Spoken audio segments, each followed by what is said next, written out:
Good morning बच्चों। छात्रों, जैसे डीएलएड सेकेंड सेमेस्टर का यह जो है क्लास चल रहा है। सेकेंड सेमेस्टर में आपका ये जो विषय है वर्तमान भारतीय शिक्षा,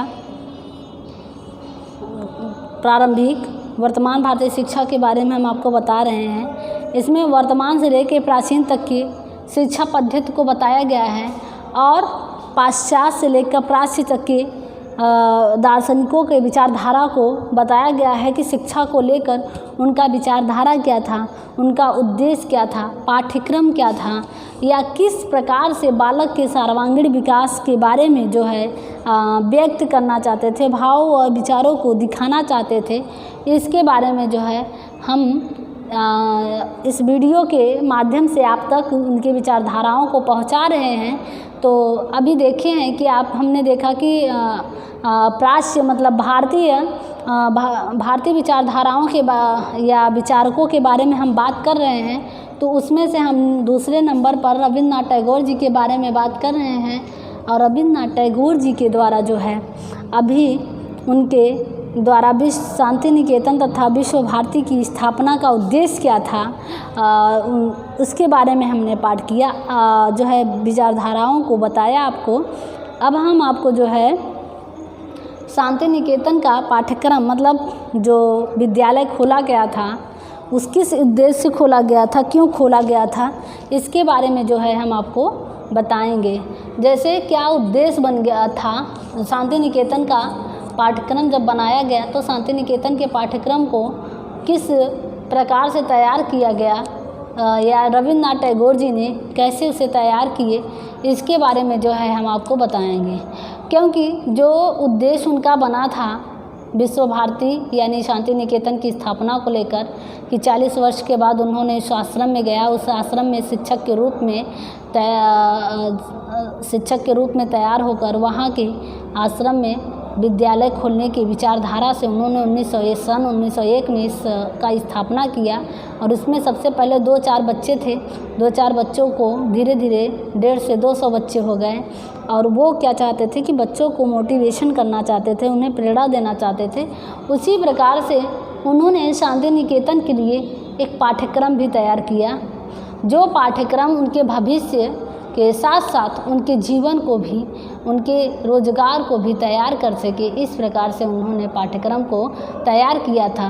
देखा जाए तो गुरुदेव रविन्द्रनाथ टैगोर जी तत्कालीन शिक्षा पद्धति से बड़े दुखी थे, परेशान थे। वो उसमें कष्टनीय था उनके लिए, बड़े दुखदायी था, उस चीज़ से खुश नहीं रहते थे जो तत्कालीन शिक्षा पद्धति होती थी।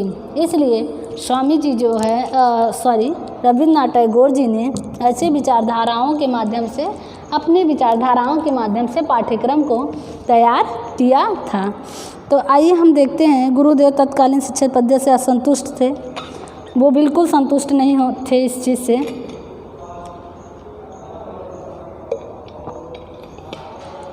क्योंकि उनमें केवल बौद्धिक पक्ष की ओर अधिक ध्यान दिया गया था। कहने का मतलब ये है कि जो तत्काल शिक्षा पद्धति थी उससे वह असंतुष्ट थे, बिल्कुल संतुष्ट नहीं थे। और क्यों असंतुष्ट थे इसके बारे में जो है हम आपको बताएंगे। क्योंकि उस पाठ्यक्रम में अगर देखा जाए, उस शिक्षा पद्धति में देखा जाए, तो बालकों के सिर्फ बौद्धिक पक्ष पर ध्यान दिया गया और किसी भी पक्ष पर ध्यान नहीं दिया गया। क्योंकि अगर एक बालक का सर्वांगीण विकास करना है तो उसके एक एक पक्ष को हमें देखना होगा और शिक्षा के माध्यम से उसे हमें व्यक्त करना होगा, उसके बारे में बताना होगा, ना कि केवल सिर्फ बौद्धिक पक्ष। अगर बालक के सिर्फ बौद्धिक पक्ष देखा जाए कि वह मानसिक रूप से सिर्फ दिमागी तेज हो, बोलने में, हंसने में, कार्य करने में, तो इसका मतलब ये नहीं है कि बालक का विकास सभी पक्ष में हो रहा है। नहीं, बालक का विकास सिर्फ तब एक ही पक्ष में हो रहा है, मानसिक रूप से हो रहा है। इसीलिए रविन्द्रनाथ टैगोर जी क्या थे, तत्कालीन शिक्षा पद्धति से वो असंतुष्ट थे, दुखी थे, परेशान थे। उनके कहने का तात्पर्य यह था कि हम ऐसी पद्धति नहीं लागू करेंगे जो सिर्फ छात्रों का एक ही पक्ष पर ध्यान दिया जाए। इसलिए विद्यार्थियों की आवश्यकताओं को ध्यान में रखते हुए उसमें कई कलाओं तथा व्यवसाय मूल पाठ्यक्रम का समावेश किया गया। इस पाठ्यक्रम के द्वारा बालकों का ज्ञानात्मक, भावात्मक, क्रियात्मक विकास करने का प्रयास किया गया। देखिए उन्होंने क्या किया, रविन्द्रनाथ टैगोर जी ने कहा कि बालकों के जैसे तत्कालीन शिक्षा पद्धति में सिर्फ बौद्धिक चीज़ों पर ध्यान दिया गया, न कि और पक्ष को, लेकिन रविन्द्रनाथ टैगोर जी ने कहा कि इसलिए कि आवश्यकताओं को ध्यान में रखते हुए उनकी कई कलाओं तथा उनके व्यवहारों के साथ साथ व्यवसाय मूल पाठ्यक्रम का समावेश किया गया। मतलब उनकी क्या आवश्यकता है, समय और आवश्यकता को देखकर ऐसे भी पाठ्यक्रम को उसमें रखा गया, तैयार किया गया जो उनके जीवन के लिए रोजगार हो सके। तो मूल व्यवसाय मतलब कलाओं के साथ साथ व्यवसाय मूल पाठ्यक्रम का समावेश किया। पाठ्यक्रम के द्वारा बालकों का एक ही चीज़ नहीं, क्या क्या देखा गया, ज्ञानात्मक,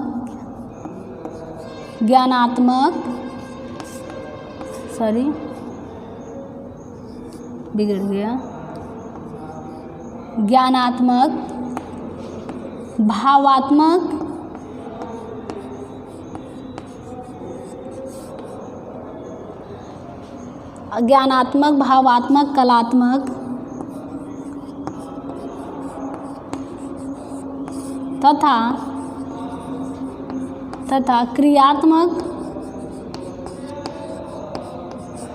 तथा क्रियात्मक सभी पक्षों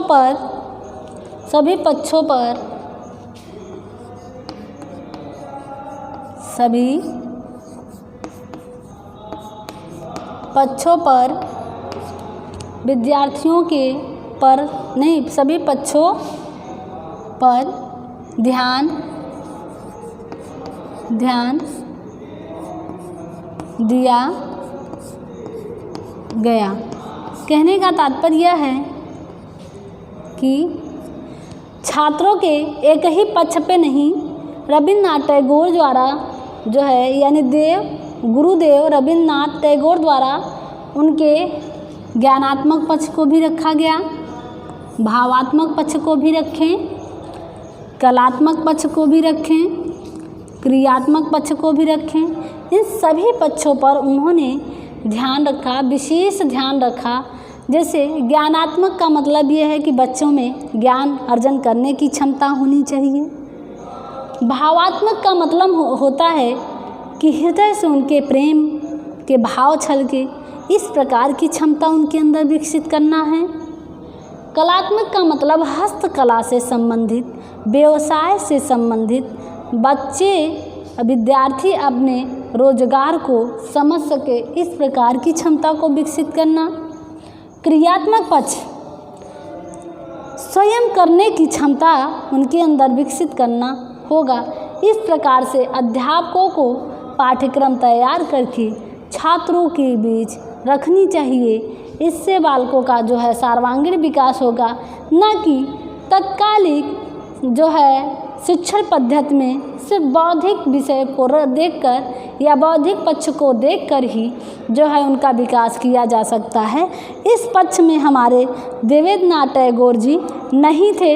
इस पक्ष में उनका विचारधारा बिल्कुल उससे असंतुष्ट थे, लेकिन उन्होंने जो देखा कि व्यवसाय मूल प्रवृत्तियों को देखते हुए उन्होंने ज्ञानात्मक, भावात्मक, कलात्मक, क्रियात्मक सभी पक्ष को ध्यान में रखा।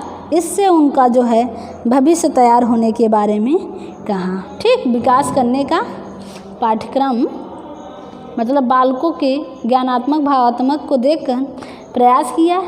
यहाँ पर भूगोल का अध्यापन अपने चतुर्दर्शिक वातावरण के द्वारा किया जाता था। चतुर्दर्शिक वातावरण का मतलब ये होता है कि चारों तरफ के दृश्य को देखकर जो भौगोलिक अगर देखा जाए भूगोल का मतलब क्या होता है, भू का मतलब होता है पृथ्वी और गोल का मतलब होता है गोला। भू धन गोल बराबर भूगोल।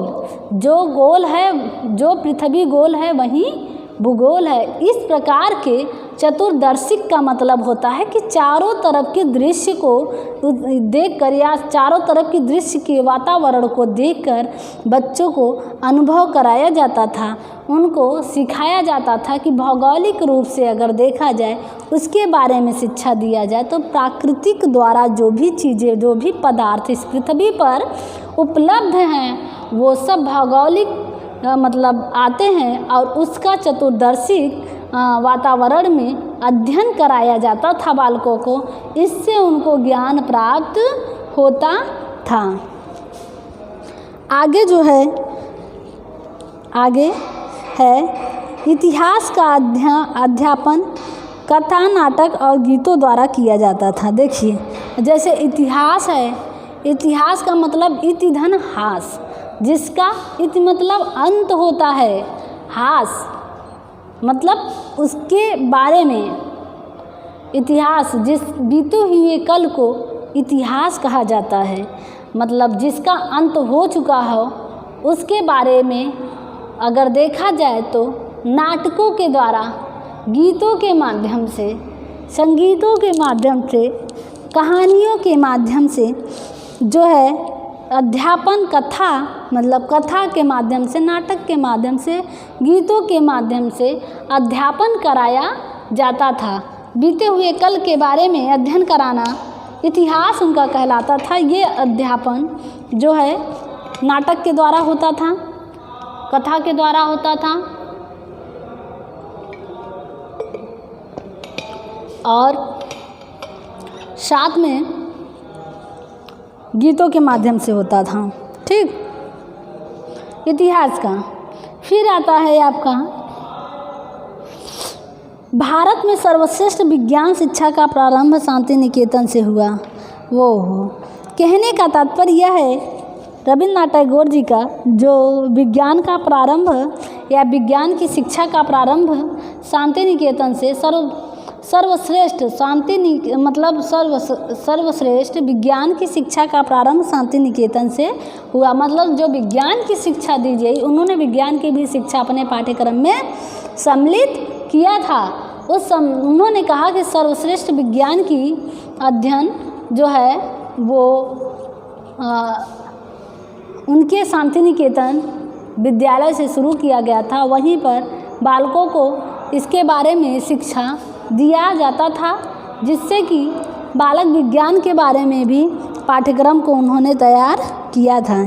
इसके लिए गुरुदेव ने विद्यालय को पूर्ण रूप से सुसज्जित किया था। कहा जाता है विज्ञान क्या है? विज्ञान वह शाखा है जिसके अंतर्गत सुव्यवस्थित एवं सुसंगठित ज्ञान को जो है सुव्यवस्थित एवं सुसंगठित ज्ञान को विस्तृत रूप से व्यक्त किया जाए, उसी को विज्ञान कहते हैं। तो इसी प्रकार जब विज्ञान का जो उन्होंने वातावरण तैयार किया था, उस वातावरण को सुसज्जित किया था, मतलब ऐसे शब्दों से, ऐसे पदार्थों से उसको तैयार किया था जहाँ पर बालक विज्ञान की अस्तित्व को समझ सकते थे, बालक अस्तित्व को जान पा रहे थे। इस प्रकार से उन्होंने पाठ्यक्रम को तैयार किया था। ठीक, आगे है, आगे उन्होंने नाटक, जैसे अब आगे देखते हैं, यहाँ विज्ञान की शिक्षा की व्यवस्था की गई, विद्यालय को पूर्ण रूप से सुसज्जित किया गया, यहाँ सब प्रकार की कलाओं को स्थान दिया गया। देखिए, वहाँ शांति निकेतन में जो पाठ्यक्रम तैयार किया गया था, तो शांति निकेतन का जो पाठ्यक्रम था, सभी प्रकार की, ऐसा कोई चीज़ नहीं था जो शांति निकेतन संस्था में छात्रों को उपलब्ध नहीं होता था। सभी प्रकार के विषयों का स्थापना उसमें किया गया था, सभी प्रकार की कलाओं की स्थापना किया गया था। जैसे मान लीजिए क्या, चित्रकला, देखिए सभी प्रकार की कलाओं को शांति निकेतन संस्था में, शांति निकेतन संस्थाओं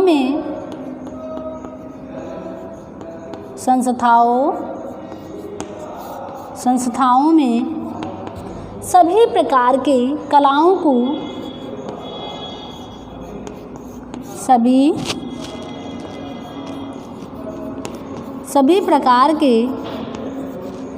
प्रकार के कलाओं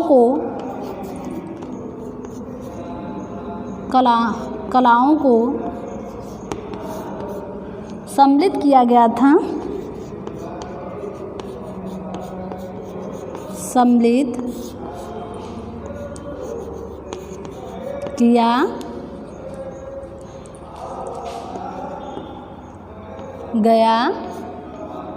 सभी प्रकार की कलाओं को सम्मिलित किया गया था।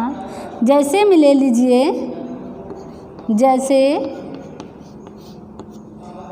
चित्रकला,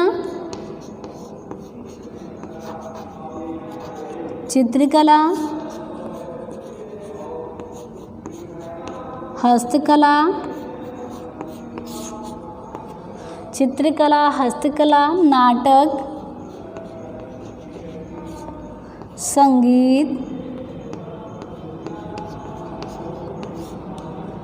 नाटक, संगीत, कथा, विज्ञान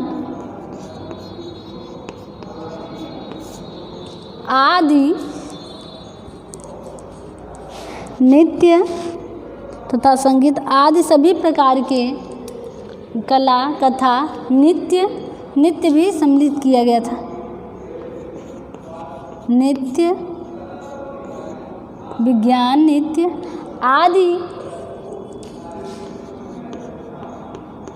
आदि सभी कलाओं को विकसित, यानी सभी कलाओं को यह सम्मिलित किया गया था। अब आप जैसे मान लीजिए विकास के लिए आदि, ठीक, आदि।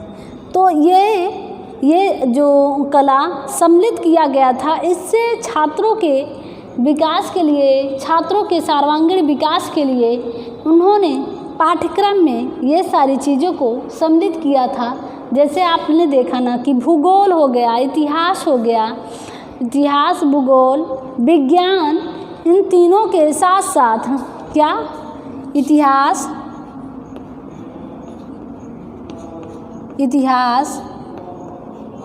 भूगोल, विज्ञान और काव्य।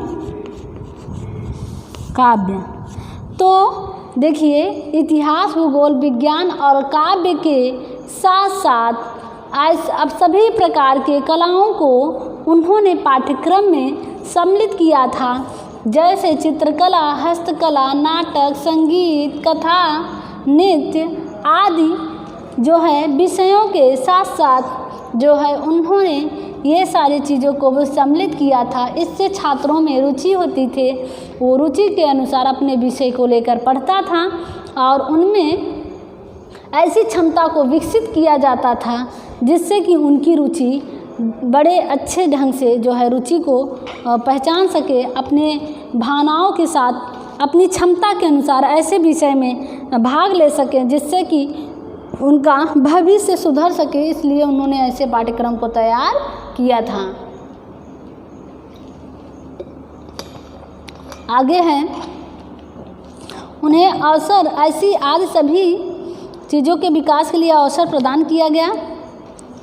विविध प्रकार की हस्तकलाओं द्वारा छात्रों की क्रियाशीलता, निर्माण शक्ति तथा सृजनशीलता को अवसर दिया जाता था। कहा गया ना, हस्तकला तथा क्रियाओं के माध्यम से उन्हें अवसर प्रदान किया जाता था। और सृजन जो है क्रियाशीलता, निर्माण मतलब क्रियाशीलता, सृजनशीलता के साथ साथ जो है निर्माण शक्ति को भी मतलब अवसर उनको प्रदान किया जाता था, जिससे कि छात्र अपनी शक्ति का जो है पूरा प्रयोग कर सके और जो है समझ सके कि उसके जीवन के लिए क्या अच्छा है, क्या खराब है। इस प्रकार से उन्होंने ऐसे जो है पाठ्यक्रम को तैयार किया था। आगे है,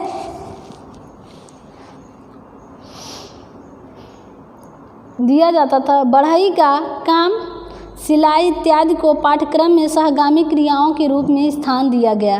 देखिए, शांति निकेतन में जो पाठ्यक्रम को तैयार किया गया था, उस पाठ्यक्रम में बढ़ई का काम और सिलाई का काम, ये दो काम ऐसे थे, ये क्रियाओं के सहगामी व्यवस्था के रूप में रखा गया था।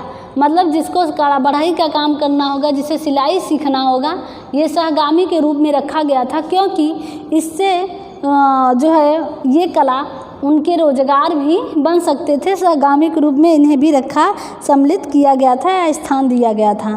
शांति निकेतन में विद्यार्थियों को अधिक से अधिक स्वतंत्रता तथा आनंद प्राप्ति की अवसर दिया जाता था।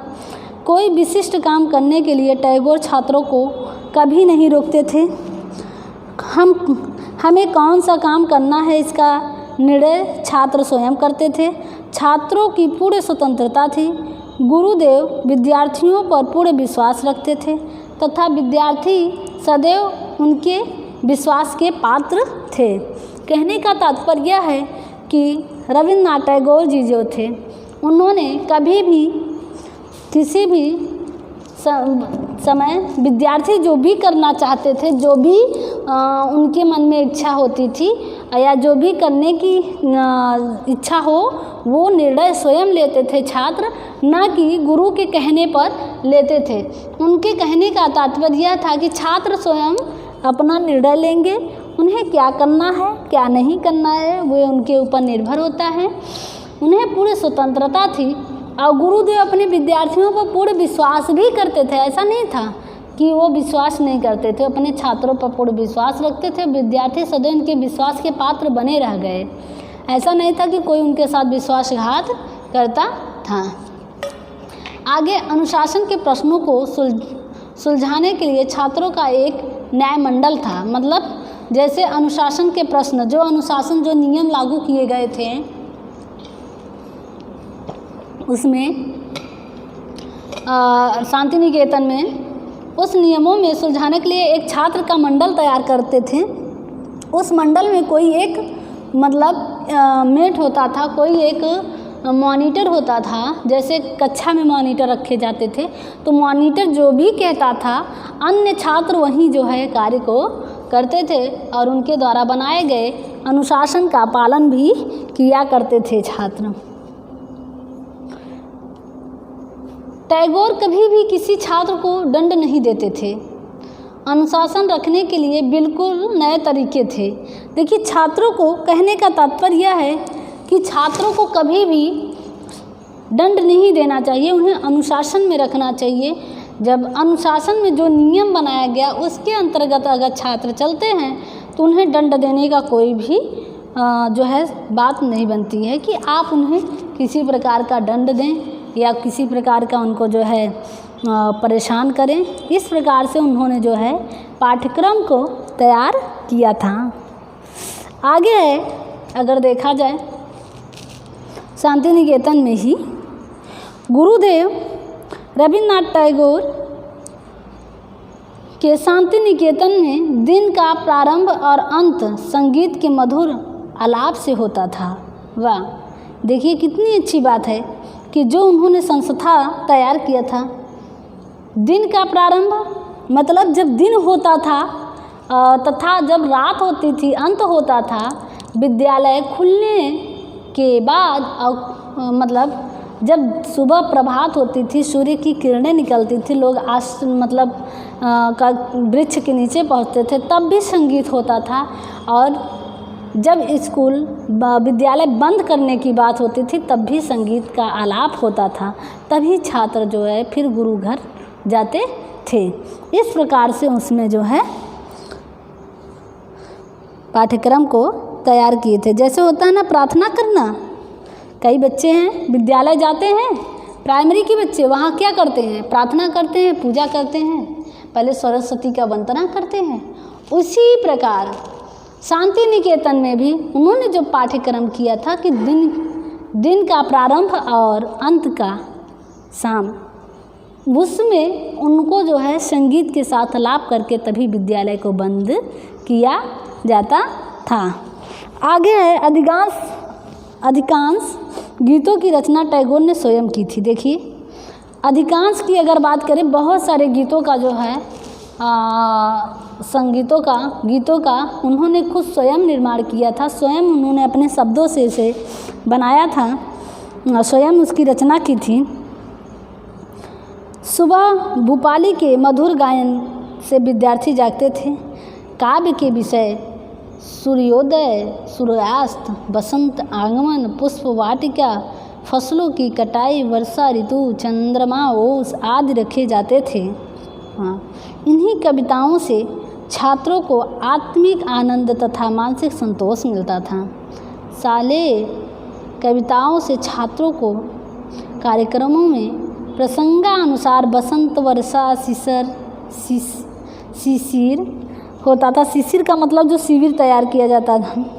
आदि ऋतुओं को बहुत मनोहारी तथा काव्यात्मक उत्सव के रूप में मनाया जाता था। मनोहारी का मतलब बहुत सुंदर दृश्य के साथ इसको जो है मनाया जाता था। संगीत, नृत्य तथा नाटक से वहाँ का वातावरण माधुर्य तथा नई चेतना से भर जाता था। संगीत, देखिए संगीत एक ऐसी चीज़ है, आदमी कितने भी असंतुष्ट क्यों ना हो, लेकिन अगर संगीत आ जाए और एक बार वह सुन ले तो उसके भाव में वो चीज़ें आ जाती है और अपने दुखों से कई गुना दूर चला जाता है। इस प्रकार से वहाँ पर संगीत नाटक के माध्यम से इसे रखा गया था, इसे तैयार किया गया था। संगीत वहाँ पे मायने था कि संगीत एक ऐसी है जो ज्ञानात्मक, भावात्मक, कलात्मक पक्ष को संतुष्ट कर सकती है। इस प्रकार से उन्होंने पाठ्यक्रम को तैयार किया था। आगे जो है उन्होंने टैगोर की अध्यापन पद्धति आधुनिक क्रियामूलक शिक्षा के समान थी। उनका विश्वास था कि शिक्षा एक आनंदमय प्रक्रिया है, इसीलिए छात्रों को स्वप्रयत्नों से ज्ञान प्राप्त करने का प्रयास करना चाहिए। बिना परिश्रम प्राप्त किया गया ज्ञान जीवन में कभी उपयोगी नहीं होता है। इस संबंध में उनके विचारधारा थे। मतलब कहने का मतलब तात्पर्य यह था कि जब तक आप अपने जीवन में किसी भी चीज़ के लिए प्रयास नहीं करोगे तब तक वह चीज़ें आपको कभी भी उपलब्ध नहीं हो सकता है। इसलिए आपको प्रयासरत होना चाहिए। प्रयासरत होकर ही किसी वस्तु की अपेक्षा करिए, वो आपको ज़रूर मिलेगा। क्रियामूलक होकर करेंगे तभी वह आपको प्राप्त हो सकता है। अगर आप क्रियामूलक नहीं हैं तो आपको किसी वस्तु के बारे में अपेक्षा करना गलत है। जब तक आप प्रयत्नरत नहीं होंगे तब तक आपको कोई चीज़ मिलने वाली नहीं है। इस संबंध में उनके विचार रूसो से मिलते थे और रूसो उनका आदर्श था। मतलब कहने का मतलब वो प्रकृतवादी भी थे। रविन्द्रनाथ टैगोर जी, ये भी जान लेना आप लोग, रविन्द्रनाथ टैगोर जी क्या थे? प्रकृतवादी भी थे। वो अपना गुरु मानते थे। किसको? रूसो को। रूसो किसका पक्ष लेता था? प्रकृतवाद का पक्ष लेता था। वो प्रकृति से बड़ा किसी को कुछ समझता ही नहीं था। कहता था पृथ्वी पर जितनी भी चीज़ें, जितनी भी वस्तुएं हैं सब प्रकृति के द्वारा है। उन्होंने बनाया है, उन्होंने नष्ट कर सकता है, यह शक्ति सिर्फ उसी के पास है। इसी प्रकार जो है हमारे रविन्द्रनाथ टैगोर जी अपने गुरु को सम्मान देते थे। वो अब रूसो को अपना गुरु मानते थे। उन्हीं की विचारधाराओं पे ऐसे पाठ्यक्रम को उन्होंने तैयार किया था, ऐसा वातावरण तैयार किया था जिसमें बालक का सर्वांगीण विकास हो सके। रूसो उनका क्या था? आदर्श था। इस प्रकार वे प्रकृतवादी थे। अब मान लेना कि रविन्द्रनाथ टैगोर कभी पूछ ले कि पाश्चात्य विचारधारा में रूसो तो प्रकृतवादी था ही, लेकिन प्राच्य पूछ ले या भारतीय विचारधारा के रूप में पूछ ले तो कौन था? तो आप सीधे से बता दीजिए रविन्द्रनाथ टैगोर थे। ये गुरुदेव रविन्द्रनाथ टैगोर जी थे प्रकृतवादी। ज्ञान प्राप्ति के लिए छात्रों को स्वयं प्रयास करना चाहिए। ठीक, प्रयत्न और भूल से ज्ञान प्राप्त किया जा सकता है। प्रयत्न और भूल का सिद्धांत किसने दिया था? हमारे थार्नडाइक जी ने, थार्नडाइक महोदय ने दिया था ना। तो ज्ञान जब प्राप्त होता है, किससे होता है ज्ञान? प्रयत्न और भूल से ज्ञान प्राप्त किया जा सकता है। अगर आप जब तक प्रयत्न नहीं करोगे और भूल नहीं करोगे, आपको कभी ज्ञान प्राप्त हो ही नहीं सकता है। ठीक। टैगोर द्वारा प्रणीत शिक्षा पद्धति नवीनतम, उपयोगी तथा अनुभव प्राप्त करने के लिए उपयुक्त थी। इस प्रकार का उन्होंने पाठ्यक्रम को अपने शांति निकेतन में तैयार किया था, इससे बच्चों का भविष्य बन सके, जो उपयोगी हो उनके जीवन में, जो आवश्यकताओं और समय पर उन्हें काम दे। इस प्रकार से उन्होंने पाठ्यक्रम को तैयार किया था। तो आज की वीडियो में बस इतना ही। अगले वीडियो में हम देखेंगे शांति निकेतन के ही बारे में बात करेंगे। उसमें देखेंगे कि शांति निकेतन में जो दैनिक कार्यक्रम था, वह दैनिक कार्यक्रम का समय क्या था, कैसा था, इसके बारे में जो है हम आपको बताएंगे। आज के वीडियो में इतना ही। धन्यवाद। वीडियो कैसा लगा ज़रूर कमेंट करके छात्र आप लोग हमें बताइए। बाकी अगले वीडियो में हम दिनचर्या के बारे में बात करेंगे। ठीक, ओके, धन्यवाद।